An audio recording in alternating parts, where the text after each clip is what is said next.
that some books by the famed author are being discontinued for portraying people in ways that are hurtful and wrong. News 3 reporter Kofa Lasaki explains why this decision came as a shock to some and not to others. So boom, they were right here, and they just...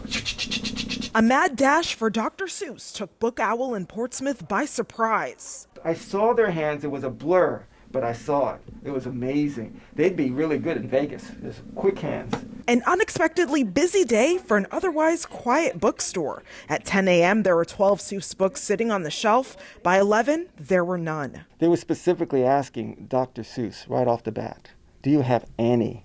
I don't care what title, do you have any Dr. Seuss? The frenzy for the famed children's author was brought on by a big announcement from Dr. Seuss Enterprise that it will stop publishing 6 titles because of racist and insensitive imagery. She's looking for those Dr. Seuss. The ones that are being discontinued. Carla David says she's frustrated and just wants to be able to share her childhood literary favorites with her own grandchildren. I've read these books and I honestly don't see it, but then I'm not coming from that direction.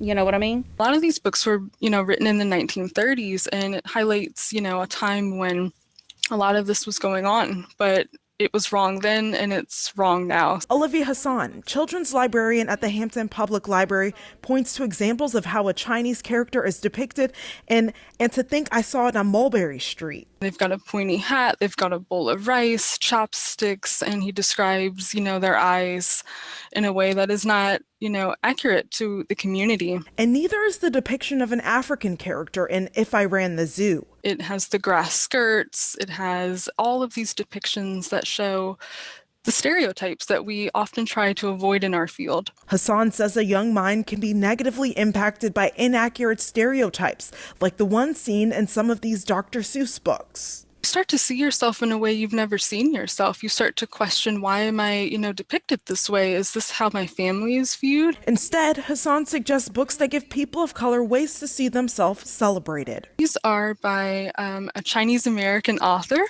and she's got beautiful depictions of, culture, food, and family represented. While the search for Seuss continues for some, there's more to be learned by others. Maybe this might be a good time for education. Possibly. In Portsmouth, Kofa Lasaki, News 3.